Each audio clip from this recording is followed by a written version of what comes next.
अभी विगत 3 दिन से हम देशी गाय के इर्द गिर्द घूम रहे हैं और आगे भी घूमेंगे, क्योंकि केंद्र स्थान में वही है। जैसे हमने देखा कि अगर केचुए नहीं होते तो शायद जंगल खड़े नहीं होते, अगर सूक्ष्म जीवाणु नहीं होते खाने को नहीं मिलता। दोनों की अहम भूमिका है और इन दोनों के इर्द गिर्द सारी सजीवता घूम रही है। इन दोनों को काम में लगाने के लिए, जैसे मैंने कहा, कि जीवामृत की आवश्यकता है। जब भूमि के अंदर और ऊपर देशी केंचुओं के और सूक्ष्म जीवाणुओं के गतिविधियों के लिए अत्यावश्यक सूक्ष्म पर्यावरण या विशिष्ट पारिस्थितिकी निर्माण नहीं होती तो ये काम करना छोड़ देते हैं और डॉर्मेंसी में यानी समाधि में चले जाते हैं।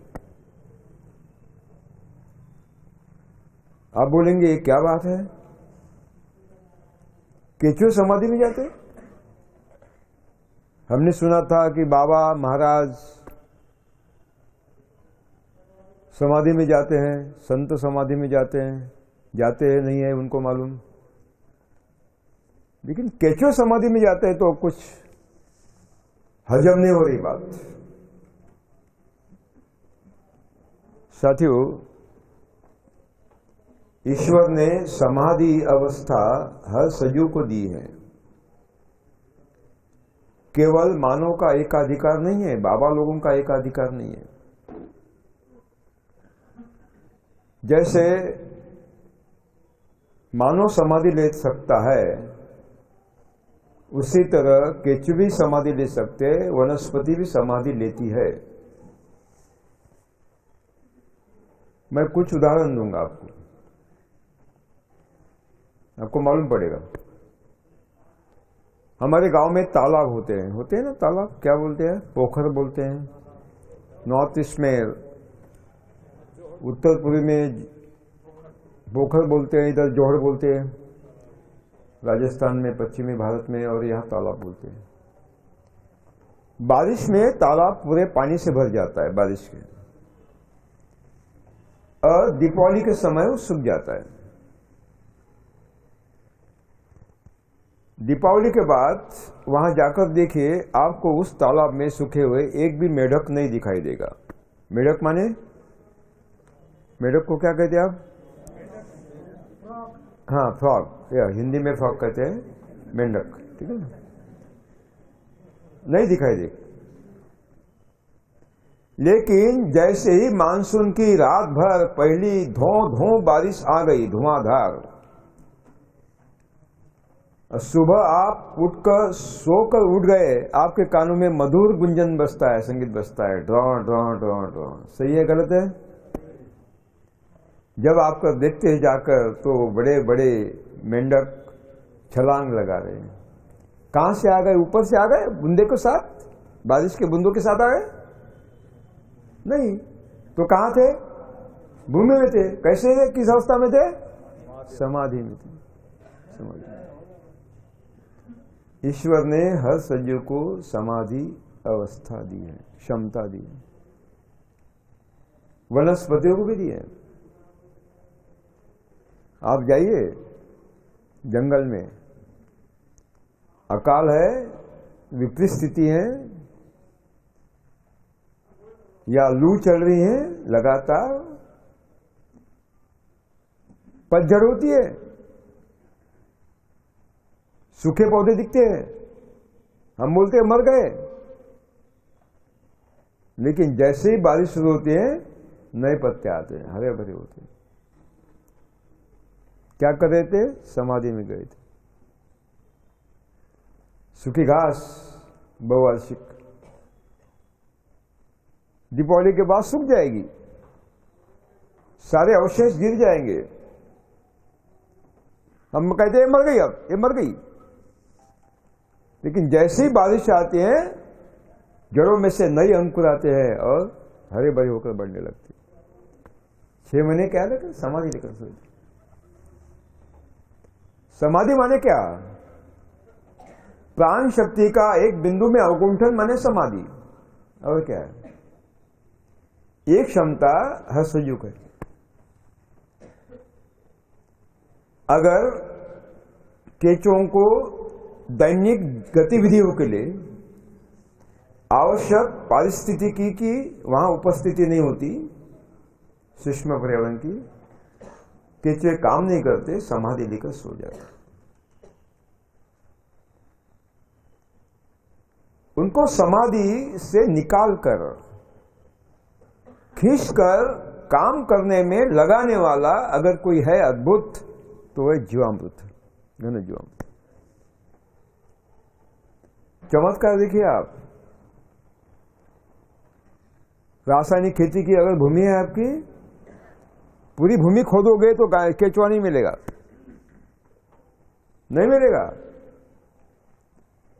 लेकिन जीवामृत डालिए, आच्छादन करिए, 3 दिन के बाद जाइए, छोटे छोटे केंचुए आपके हाथ में आते हैं, और 10 दिन के बाद जाइए, बड़े बड़े केंचुए आपके हाथ में आ जाएंगे। अपने आप कहां से आते मालूम नहीं, खींच कर आते हैं। क्योंकि समाधिस्थ केंचुओं को समाधि भंग करके खींच कर लाने की क्षमता जीवामृत में है। जैसे जीवामृत डालते हैं, जीवामृत से गंध संकेत पूरी भूमि में फैलते हैं। These are the messages are having with the variable wavelengths, विविध तरंग लंबाई के संदेश जब फैलते हैं पूरी भूमि में, जैसे वो गंध संकेत समाधिस्थ केंचुओं को स्पर्श करता है, संदेश देता है, वैसी समाधि भंग होती है। समाधि भंग, और जिस ओर से संकेत आया था उसी ओर जाता है जीवामृत की तरफ। जीवामृत में जाना ही, उसको जाना ही। आप बोलेंगे क्या बात है, गंध संकेत समाधि जीवामृत का परिणाम वो खींच कर आता है, ये क्या गड़बड़ चल रही है यहाँ? 3 दिन से हम सुन रहे हैं। हम तो पड़े नास्तिक, पाखंडी, हम तो इसको विश्वास नहीं रखते। आप वही बता रहे हो सकता है आपके मन में ये सारे सवाल पैदा हो। मैं आपको उदाहरण दूंगा, ये गंध संकेत कैसा होता है, कैसा खींच कर आता है, कैसे कैसे फैलते हैं, मैं आपको उदाहरण दूंगा। आपके घर के अंदर एक रूम में खिड़की है, एक बैठक में 8 फीट ऊंचाई पर। उस खिड़की में आप गुड़ के 2 ढेले रख दीजिए, घूमने के लिए गांव चले जाइए। 4-5 घंटे के बाद वापस आइए, आपको मालूम पड़ेगा कि आपके घर के बाहर से एक बहुत बड़ी कतार कहां तक लगी है? वो गुड़ तक लगी है। किसकी? चींटियों की। अब मुझे बताइए, चींटियों को कैसे मालूम?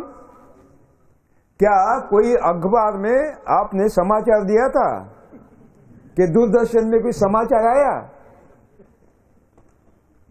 उनको कैसे मालूम कि घर के अंदर 8 फीट ऊंचाई पर एक खिड़की है, वहां गुड़ के ढेले रखे, महाप्रसाद लेने के लिए आई है? उनको कैसे मालूम? इसका मतलब है गुड़ से गंध संकेत फैल गए, कहां तक पहुंच गए? चिट्टियों तक पहुंच गए, और खींच कर चिट्टियां वहां आ गई। This is well planning. पूर्वनियोजित, सुनियोजित, सुनियंत्रित व्यवस्था ईश्वर की, सुनियंत्रित सुनियोजित व्यवस्था। छोटे से मानवी दिमाग में वो समा नहीं जाएगी, इतनी विशाल है, इतनी विशाल। ये तो खोखला अहंकार है कि हम दो हाथों में पूरा ब्रह्मांड समेटने की कोशिश कर रहे हैं प्रज्ञा के माध्यम से। ये कौन सी प्रज्ञा है?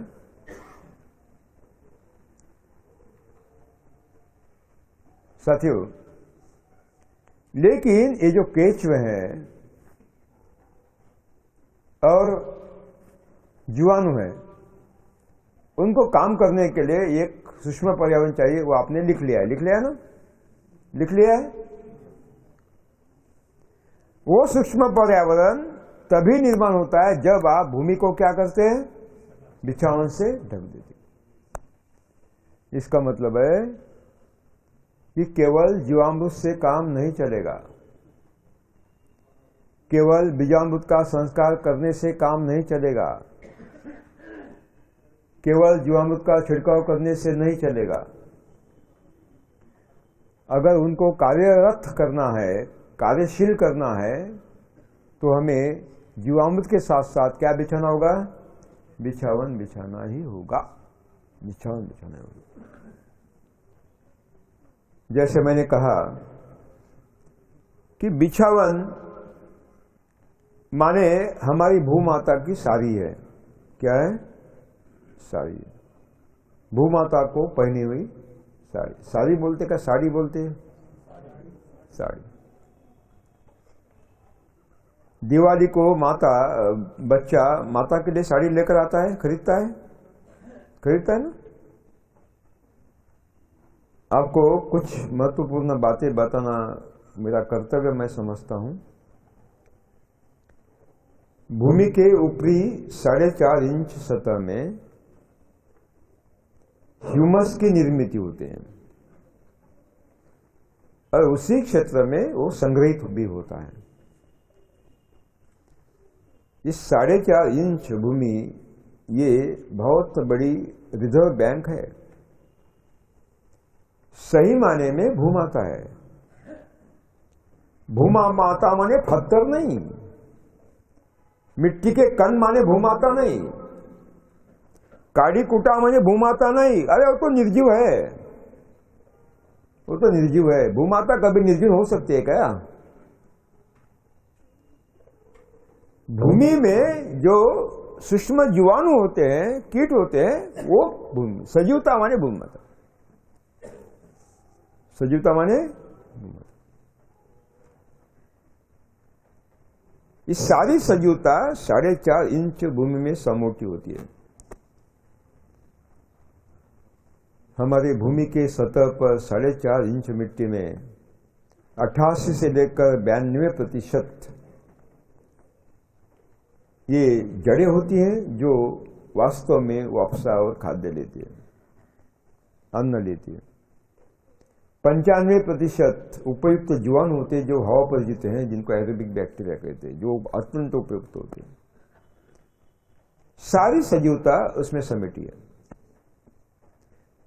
सारी समृद्धि 4.5 इंच मिट्टी में। जैसे जैसे 4.5 इंच मिट्टी के नीचे जाओगे, हवा बगैर जीने वाले जीवाणु मिलते जाएंगे, अनएरोबिक बैक्टीरिया। उनको प्राणवायु नहीं चाहिए। वो किन्वन क्रिया नहीं करते, वो सड़ाने की क्रिया करते। वो सुगंध पैदा नहीं करते, दुर्गंध पैदा करते। अब आपने गहरी जोताई कर ली और भस्मासुर ट्रैक्टर, जैसे ही वो भस्मासुर ट्रैक्टर का सितू भूमि में घुसता है, गहरी जोताई, इस 4.5 इंच मिट्टी भूमि की ऊपर की पूरी भूमि के अंदर क्या करती है? गाड़ी जाती है और नीचे की निर्युमति ऊपर आती है। भूमि का सत्यानाश होता है।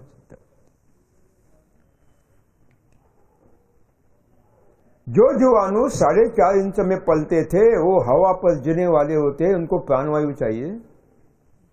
अब नीचे गाड़े गए, वहां प्राणवायु नहीं है, जीवाणु का विनाश, जीवाणु का विनाश, ह्यूमस का भी विनाश। कृषि वैज्ञानिकों को खुला आह्वान करता हूं, ओपन चैलेंज। सिद्ध करे, गहरी जोताई से उर्वरा शक्ति बढ़ती है, सिद्ध करे, सिद्ध करे। मूर्ख बना रहे हो किसानों को। साथियों, गहरी जोताई मत करे, गहरी जोताई मत करे। जोताई यानी आच्छादन ही होता है। आच्छादन के मैंने 3 भाग किए हैं, लिखिए। बिछावन, आच्छादन क्या करते हैं आप, क्या कहते हैं? आच्छादन। आच्छादन यह शब्द है पूरी दुनिया में बोला जाता है। हाँ बिल्कुल, Europe, America, Latin America, Africa, Asia, सब तरफ आच्छादन ही बोलते हैं। जो टर्म, जो शब्द इसमें उपयोग में आएंगे वो सारी दुनिया में बोले जाते हैं। आच्छादन। भूमि की सजीवता को, सजीवता माने हाँ सजीवता को और उर्वरा शक्ति को सुरक्षित और संरक्षित करने का काम आच्छादन करता है। जिन केंचुओं की और सूक्ष्म जीवाणुओं की अहम भूमिका भूमि की उर्वरा शक्ति बढ़ाने में और समृद्धि बढ़ाने में होती है, उनकी गतिविधियों के लिए भूमि के अंदर और बाहर एक सूक्ष्म पर्यावरण की अथवा विशिष्ट पारिस्थिति की आवश्यकता होती है। क्या कहा? सूक्ष्म पर्यावरण की अथवा विशिष्ट पारिस्थिति की आवश्यकता होती है। अगर वह उपलब्ध नहीं होता तो ये काम नहीं करते।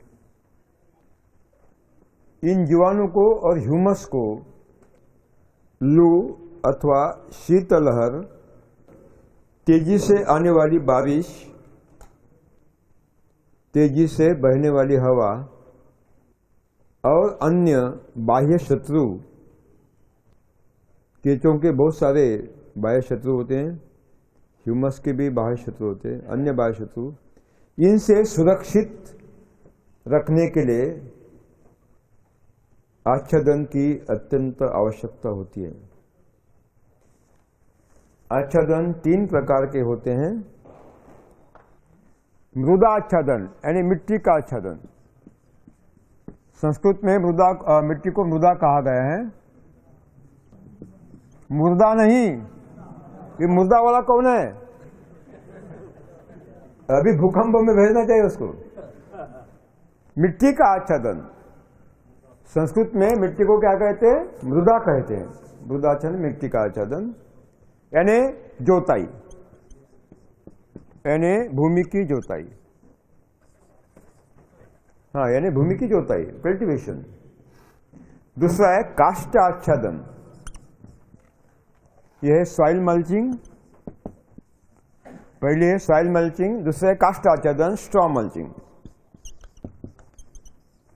स्ट्रॉ मल्चिंग, काष्ठ आच्छादन मैं बताऊंगा बाद में काष्ठ माने क्या। काष्ठ आच्छादन, स्ट्रॉ मल्चिंग। और तीसरा है सजीव आच्छादन, लाइव मल्चिंग। लाइव मल्चिंग देखिए, मृदा आच्छादन माने भूमि की जोताई, मिट्टी का आच्छादन। कड़ी धूप से या अत्यंत शीत से, ठंड से भूमि का प्रसारण अथवा आकुंचन होता है। इससे भूमि को दरारें पड़ती है। दरारें पड़ते हैं ना, क्या बोलते हैं आप? दरारें, क्रैक्स, दरारें पड़ती है। और उन दरारों में से भूमि में स्थित नमी बाष्प उत्सर्जन क्रिया से, ट्रांसइवापोरेशन क्रिया से हवा में उड़कर जाती है,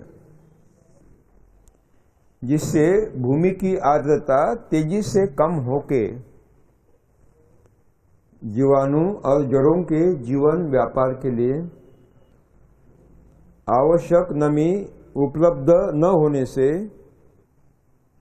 पत्ते पीले पड़ते हैं, बाद में सूखने लगते हैं। डिहाइड्रेशन के माध्यम निर्जलीकरण होता है पत्तों में, पत्ते पीले पड़ते हैं, सूखने लगते हैं, नुकसान होता है। इस नुकसान को घटाने के लिए अथवा नुकसान बंद करने के लिए जोताई से क्या करते हैं हम? मिट्टी का आच्छादन बिछाते हैं, सतह पर मिट्टी का आच्छादन बिछाते हैं, जिससे नमी सुरक्षित रहती है और पेड़ पौधों को उपलब्ध होती रहती है। जोताई के 3 उद्देश्य होते हैं। एक, भूमि में हवा का संचालन करना, क्योंकि जीव जंतु और जड़ों को प्राणवायु चाहिए उनके अस्तित्व के लिए। 2, बारिश का संपूर्ण पानी भूमि में संग्रहित करना, क्योंकि जीव जंतु और जड़ों को आर्द्रता चाहिए, नमी चाहिए। और तीसरा उद्देश्य खरपतवार का नियंत्रण करना, निर्मूलन नहीं, नियंत्रण। बिना निमंत्रण पत्र का खरपतवार नहीं आते। जब हम यूरिया डालते हैं तो केवल फसल तेजी से नहीं बढ़ती, उसके साथ साथ क्या तेजी से बढ़ता है? खरपतवार भी तेजी से बढ़ती है। देखिए, 0 बजट खेती में यूरिया डालना ही नहीं है, रासायनिक खाद डालना ही नहीं है, तो खरपतवार को तेजी से बढ़ने की संभावना ही नहीं खड़ी होती। जैविक खेती में ट्रक ट्रैक्टर से गोबर का खाद डाला जाता है। गोबर के खाद में खरपतवार के लाखों बीज होते हैं।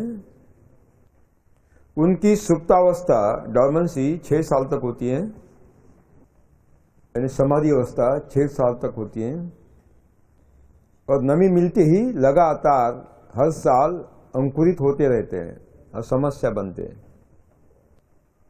0 बजट खेती में गोबर का खाद डालना ही नहीं है तो निमंत्रण पत्रिका भेजने का कोई सवाल ही पैदा नहीं होता। सबसे बढ़िया अगर कोई खरपतवार नाशक दवा है, लिखिए, तो आच्छादन है, काष्ठ आच्छादन है। कौन सी दवा है बहुत बढ़िया? आच्छादन।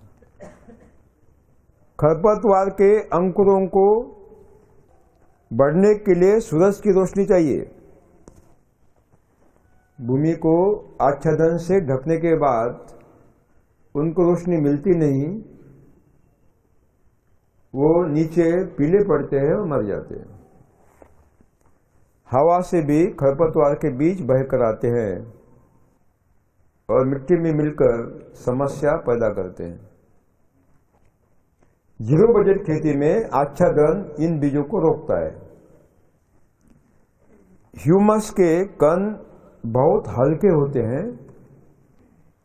हम हल्की जोताई भी करते हैं तो ऊपर आते हैं और हवा के झोंकों के साथ हवा में उड़ते निकल जाते हैं। इससे मिट्टी का ह्रास होता है, भूमि का ह्रास होता है। आच्छादन हवा को रोकता है और ह्यूमस को सुरक्षित रखता है। It is a border security force. बारिश की बूंदें प्रति सेकंड लगभग 30 फुट गति से आती हैं। अब तो गति बढ़ गई है ग्लोबल वार्मिंग के माध्यम से, अभी वो 55 फीट पर भी गई हैं। जैसे भूमि को स्पर्श करती है, खड्डा करती है। आने वाली बूंदें सफेद पारदर्शक होती हैं, ट्रांसपेरेंट होती हैं, लेकिन बहने वाला पानी कैसा होता है? काला काला होता है।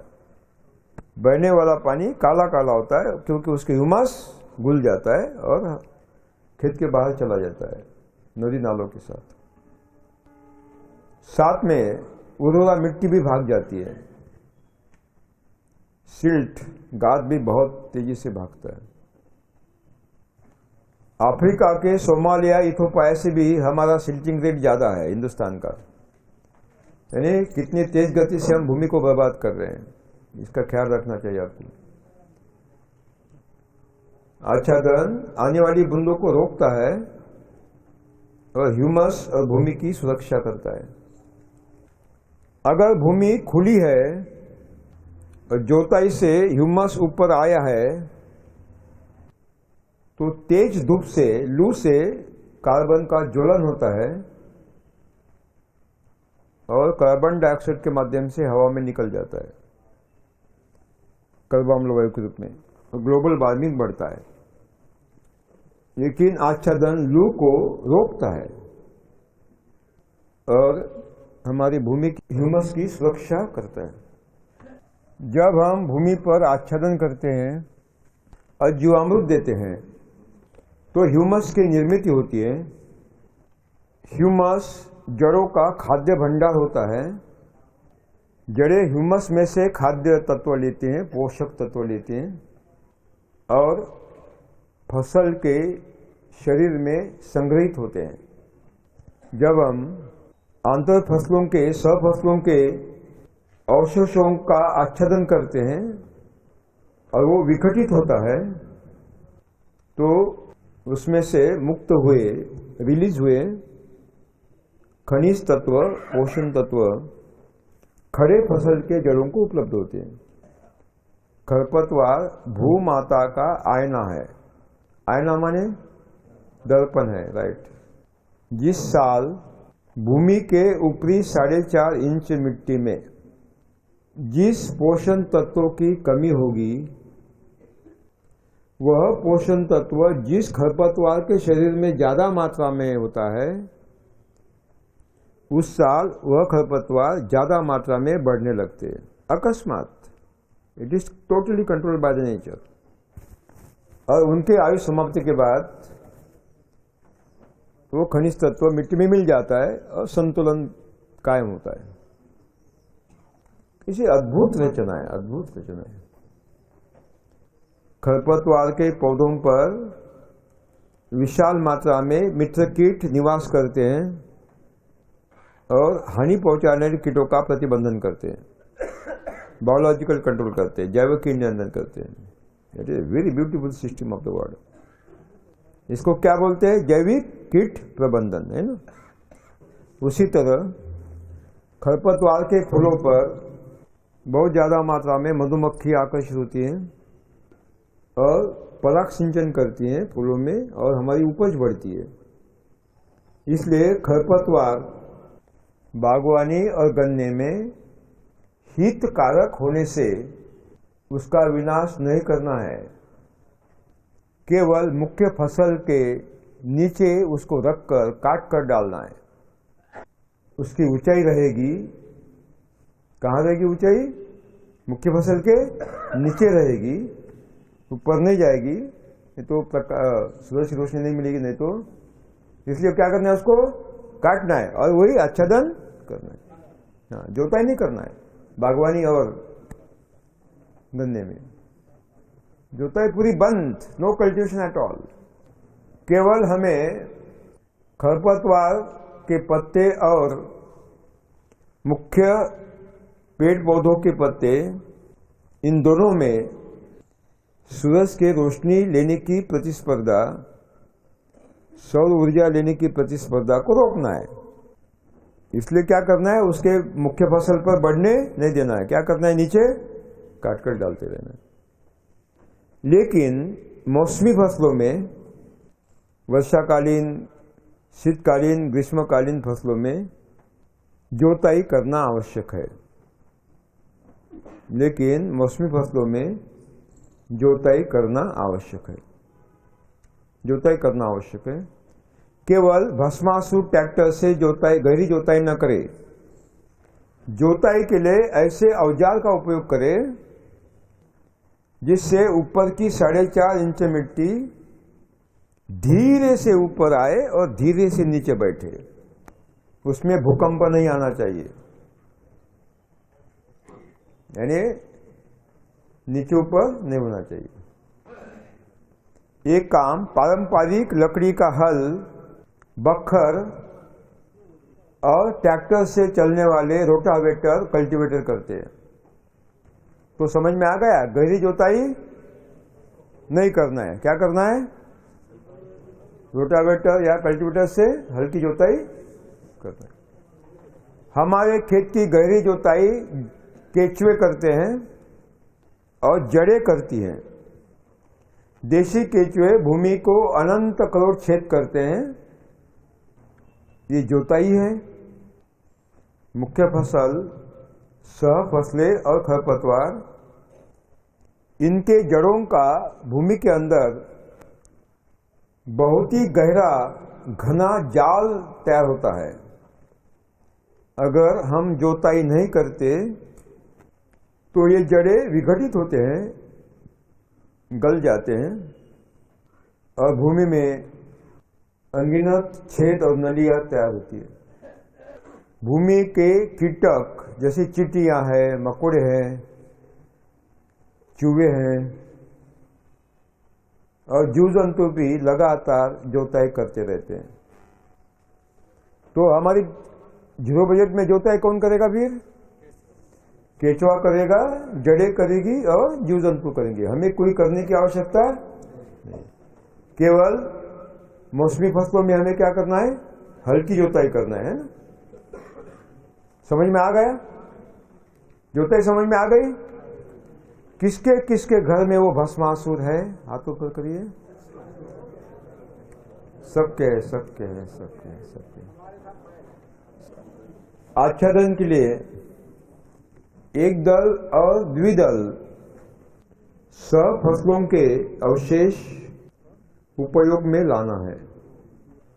बाहर से चुरा कर नहीं लाना है, किसी से जबरन छीनकर भी नहीं लाना है। क्योंकि क्या होता है कि किसी पेड़ पौधे के नीचे के पत्ते आप उठाकर लाते हैं तो पत्तों में उस पेड़ के सारे साल का खाद्य तत्व, खनिज भरे हुए होते हैं। जैसे हम 12 महीने जितना भी चावल गेहूं लगता है पहले लाकर डालते हैं ना घर में, उसी तरह भंडार है उसका। जब वो पत्ते उठाते हैं तो उनकी जड़ें भूखी रहती है। ये पाप है। तो किसी के अधिकार को छीनकर अपना ताज बढ़ाना ये पाप है। इसलिए बाहर से चुरा कर नहीं लाना है। लिखिए, हमारे लिए आवश्यक आच्छादन मुख्य फसल में ही आंतर फसल के रूप में उपलब्ध करना है। गन्ने के सूखे पत्ते कौन कौन जलाएंगे? नहीं, हम बताएंगे सरकार को, इनको 10-10 लाख रुपए बख्शिश दे। कौन कौन जलाएंगे? आपका नाम मुझे दे दीजिए, हम दिल्ली में भेज देंगे। हाथ ऊपर करिए, कौन कौन जलाएंगे?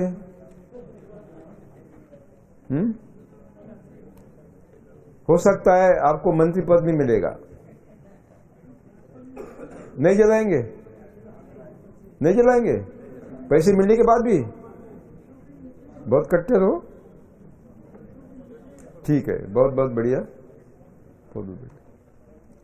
मंदिर में लिखे, मंदिर में नारियल के अवशेष और फूल मालाएं उपलब्ध होते, वो भी लाकर उपयोग करिए। कृषि उपज मंडी में सब्जियों के, फलों के अवशेषों के ढेर लगते, वो भी आच्छादन के लिए उपयोग में लाना है। अनाज मंडी में व्यापारियों के पास पुराने फटे हुए बोरे थप्पी होती हैं। फटे बोरे की थप्पी लग जाती है उसकी मंडी में, उसका भी उपयोग आप आच्छादन के लिए कर सकते हैं। उसका भी उपयोग आच्छादन के लिए कर सकते हैं। पड़े होते हैं ना उनके पास, पड़े होते हैं ऊपर, वो बहुत ही अच्छा आच्छादन है, वनस्पति जन्य है। अब लिखिए, और एक आच्छादन भ्रष्टाचारियों को गाड़कर भी हम कर सकते हैं। बहुत अच्छा होगा, बहुत अच्छा होगा, बहुत अच्छा होगा। भूमि ज्यादा समृद्ध होगी, ह्यूमस ज्यादा बनेगा।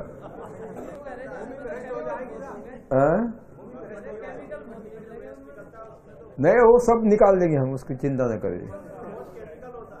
उसको सूची बनाइए कौन कौन है तो ठीक है। ये रिश्वत लेना, भ्रष्टाचार करना मनोविकृति है। ये सामान्य आदमी नहीं करता, ये मनोविकृति है। It is a psychological patient. ये विकृति है, वही करता है जिसके मन में विकृति है। उसको ट्रीटमेंट की आवश्यकता होती है, वो आवश्यकता होती है आध्यात्म की। किताब में मैंने आच्छादन के 50 फायदे दिए हैं, है ना, अगर पढ़े हो तो आप। ठीक है, आच्छादन समझ में आ गया? हाँ, ठीक। साथियों, कल हमने देखा था कि आच्छादन के 3 प्रकार है, देखे ना? कौन कौन से आच्छादन है? हाँ, एक मृदाच्छादन, एक काष्ठाच्छादन और एक सजीव आच्छादन। लिखिए, सजीव आच्छादन। देखिए, सजीव आच्छादन माने मुख्य फसल में ली हुई अंतर फसलें, सफसलें।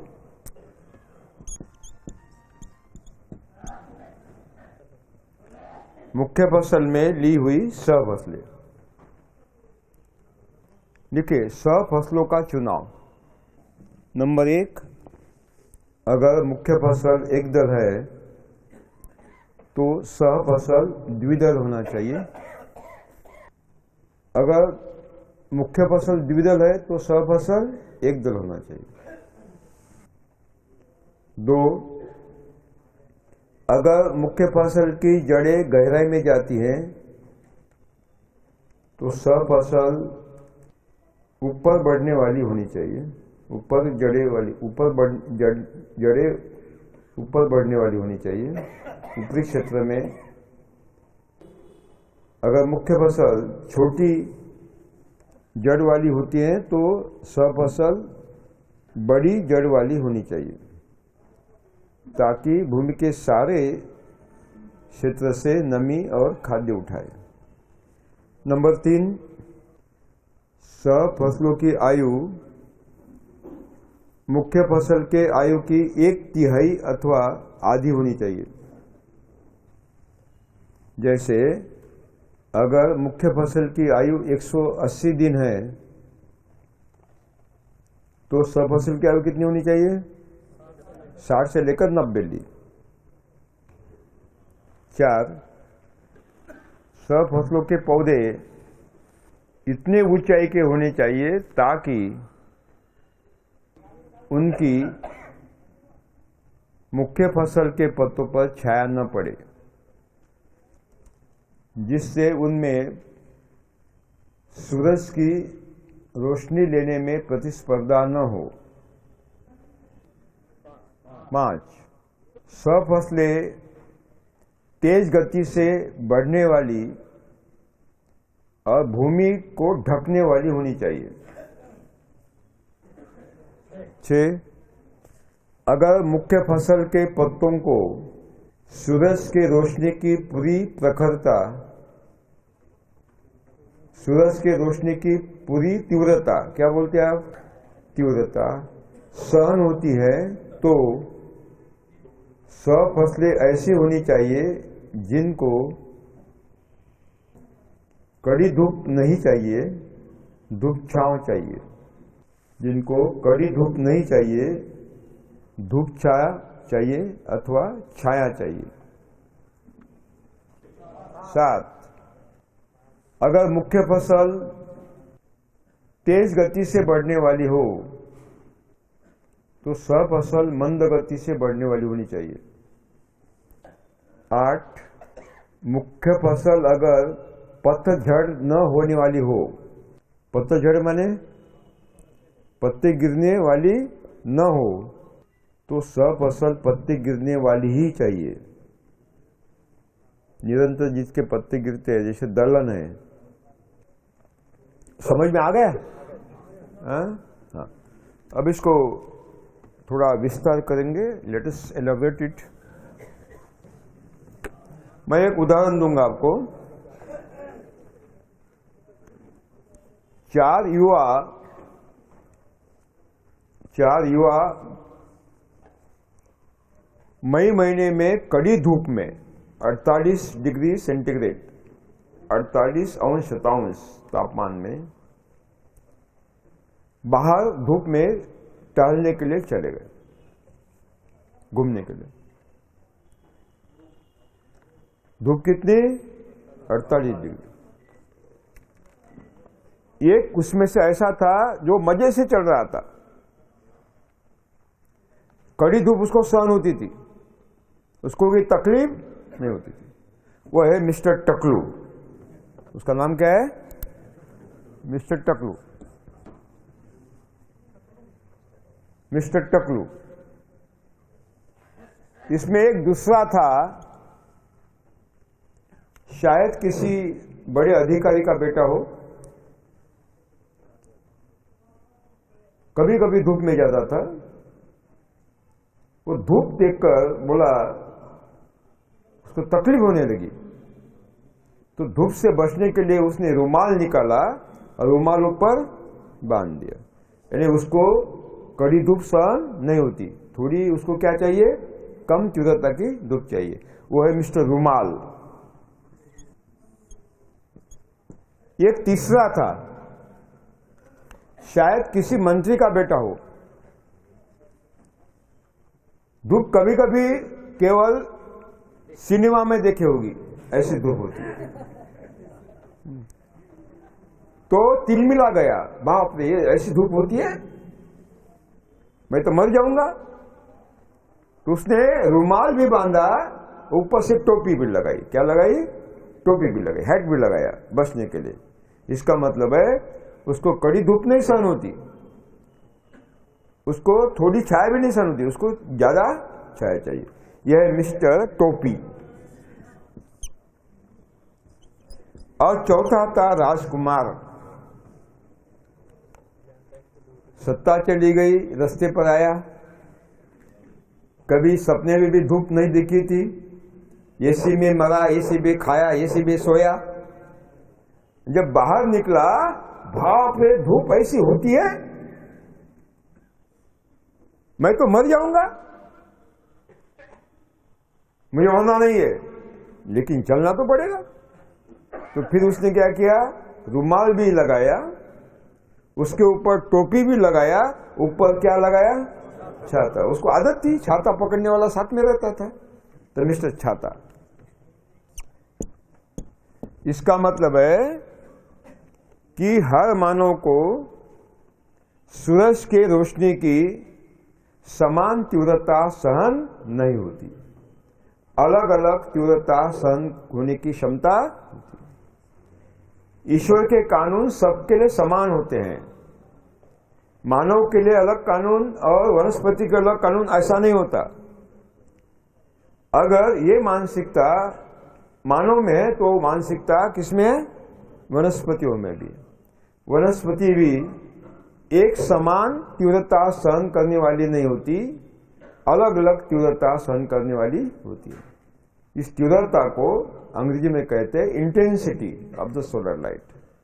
और ये तीव्रता मापने का मापन है फुट कैंडल। क्या है? Foot candle. अब आप जब जंगल में जाओगे तो आपको दृश्य दिखाई देगा। यह है एक विशाल वृक्ष। क्या बोलते हैं आप उसको? विशाल वृक्ष। वृक्ष बोलते का पेड़ बोलते? वृक्ष। वृक्ष बोलते हैं ना। हाँ, वृक्ष। उसके हिलती डुलती छाया में ये पेड़, क्या बोलते हैं उसको? पेड़। यह है पेड़, छाया में पड़ रहा है, हिलती डुलती है, यानी उसको धूप छाव मिल रही है। अब इस पेड़ के छाया में झाड़ी है। क्या है? झाड़ी बोलते? क्या बोलते आप? झाड़ी, बुश, मिस्टर बुश, झाड़ी। और झाड़ी के छाया में पौधे हैं अलग अलग ऊंचाई के। पौधे, और भूमि के सतह पर क्या है? फैलने वाली बेल है। These are creepers। यानी कितने स्तर है? वृक्ष, वृक्ष के नीचे पेड़, पेड़ के नीचे झाड़ी, झाड़ी के नीचे पौधे, पौधे के नीचे बेल, फैलने वाली बेल। पंचस्तरीय व्यवस्था। कितनी? पंचस्तरीय।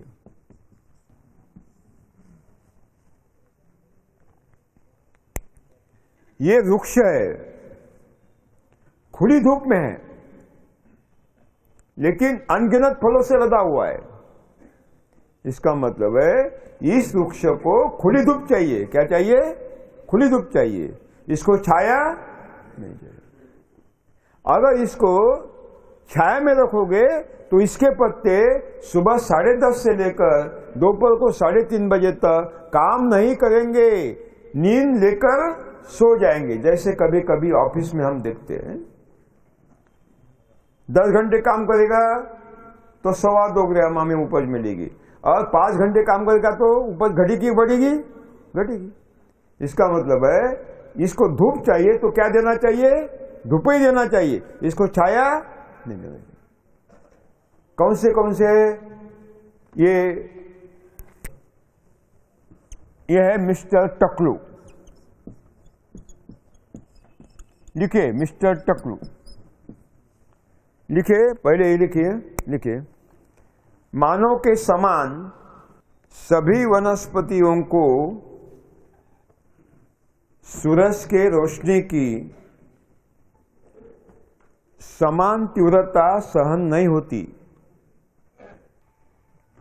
अलग अलग तीव्रता सहन होती है।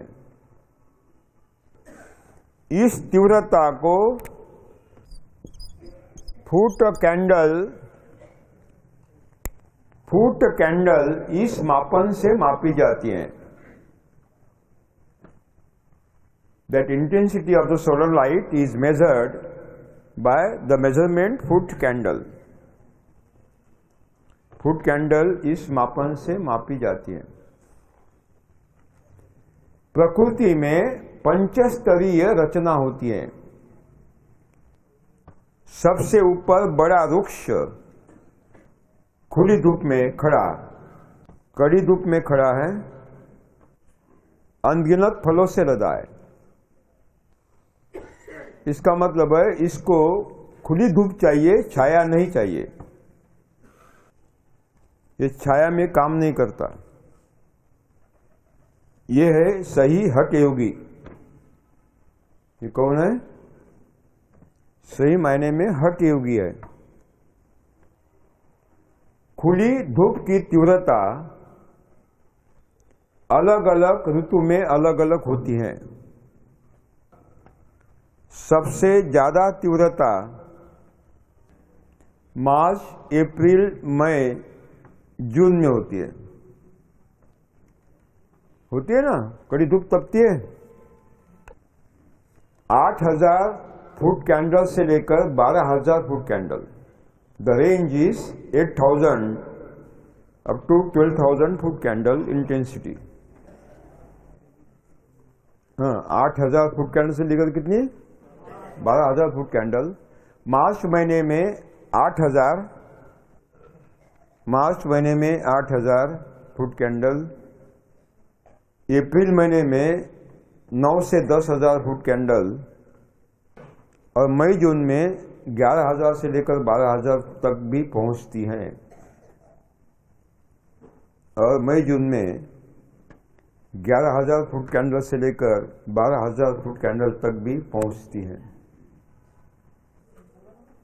इस संपूर्ण प्रखर तीव्रता को सहन करने वाले बड़े वृक्ष होते हैं, और अनाज की फसलें होती है। अनाज माने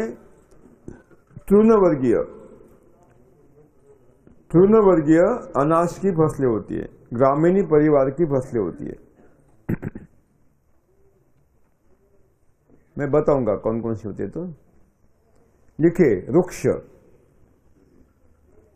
कौन से वृक्ष है इसमें? मिस्टर टकलू लिखे, खाली नीचे लिखे मिस्टर टकलू। मिस्टर टकलू कौन कौन है इसमें? आम, इमली, चीकू, सपोटा, कटहल, काजू, और कौन कौन से बड़े वृक्ष फल वाले? नीम, जामुन, राइट, महुआ, हाँ महुआ, नहीं आंवला नहीं, महुआ, महुआ होता है रामनाथ जी? महुआ होता है? कहाँ होता है? अच्छा, क्या उपयोग करते आप लोग महुआ का?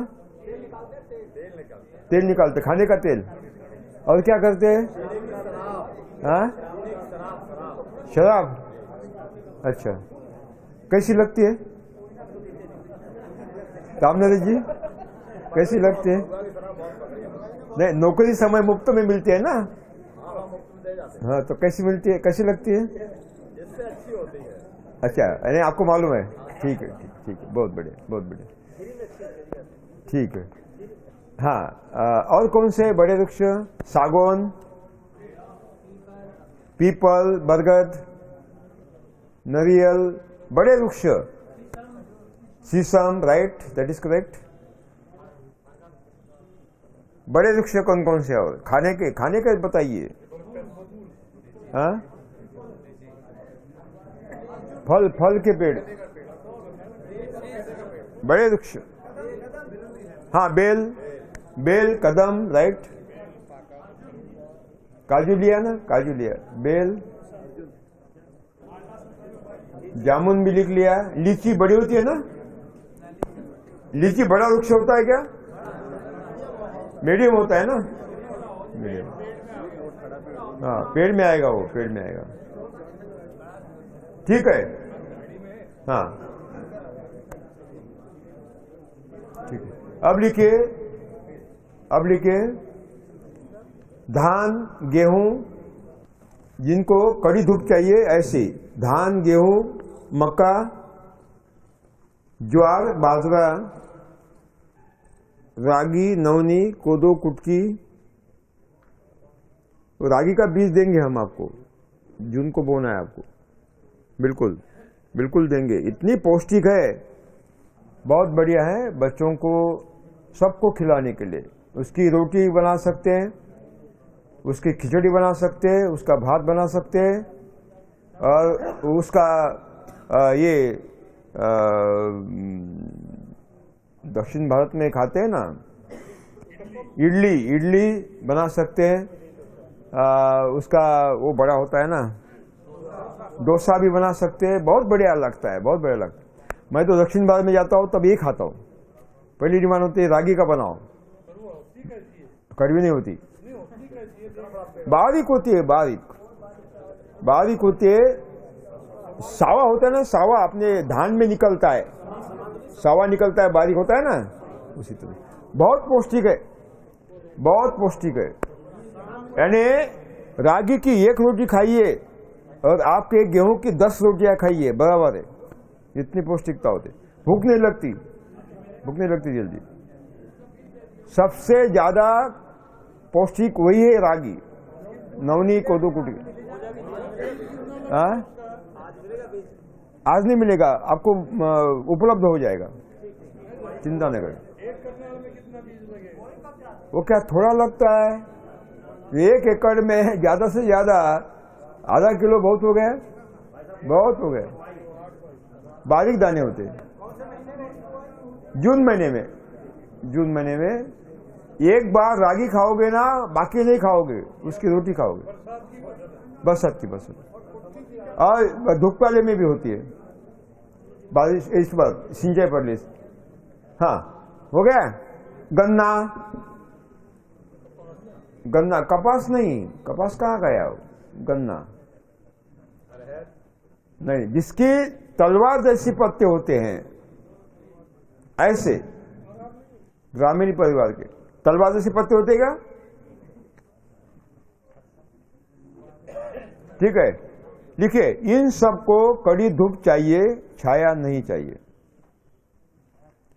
अब लिखिए मिस्टर रुमाल। इसमें पेड़ आते हैं, लिखिए इसमें पेड़ आते हैं, पौधे भी आते हैं। इनको कड़ी धूप नहीं चाहिए, धूप छांव चाहिए। धूप आई छाया आई, धूप आई छाया आई, इस तरह का माहौल चाहिए, चाहे पत्तों का हो या बादल का। इनमें अनेक गट है। गट नंबर 1, सभी पेड़, आंवला, अमरूद, किन्नू, माल्टा, संतरा, मौसम्बी, उसमें लीची आएगी, लीची उसमें आएगी, लीची आएगी। इसमें अंजीर आएगा, आड़ू भी आएगा, आड़ू इतना मीडियम होता है ना। अंजीर आएगा, देशी केला आएगा, देशी केला जो ऊंचा पड़ता है, सुपारी, और बाकी मध्यम ऊंचाई के पेड़, बाकी मध्यम ऊंचाई के पेड़। हाँ, सभी पेड़। ये नंबर 1 गुड हो गया। अब गुड नंबर 2, सभी दलहन, सभी दलहन। नंबर 3, सभी तिलहन। नंबर 4, सभी सब्जियां। सब्जियों को भी मई महीने की कड़ी धूप नहीं चाहिए, सभी सब्जियां। नंबर 5, सभी फूल। फूलों की धारणा भी मई महीने में कड़ाके के धूप में नहीं होती। इन सब को धूप छांव चाहिए, जिसकी तीव्रता 6000 से लेकर 8000 होती है, फुट कैंडल होती है। 6000 से लेकर 8000 फुट कैंडल होती है। तो इनको क्या चाहिए? कड़ी धूप चाहिए क्या? नहीं, इसको बड़े वृक्ष के नीचे हमें लेना पड़ेगा। नंबर 3, मिस्टर टोपी। इन पेड़ पौधों को, इन पौधों को कड़ी धूप नहीं चाहिए, धूप छांव भी नहीं चाहिए, हल्की सी छाया पे चाहिए। इनमें लिखिए शरीफा, अनार, करी पत्ता, केला, कॉफी, कोको, विलायची, इलायची क्या बोलते हैं आप उसको? इलायची। हाँ, ये अपना कैस्टर को क्या बोलते हैं? अरंडी, अरंडी इसमें आती है। और कौन से उत्तरी भारत में जो फलों के पेड़ है और झाड़ी जैसे होते हैं? नहीं, माल्टा तो लिया, नंबर 2 में है ना माल्टा। माल्टा, नींबू नंबर 2 में है। हाँ, बेर, छोटे बेर।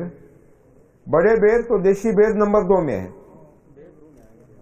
बेड़ी बेर नंबर 2 में, झाड़ी वाले बेर इसमें आते हैं। ठीक है,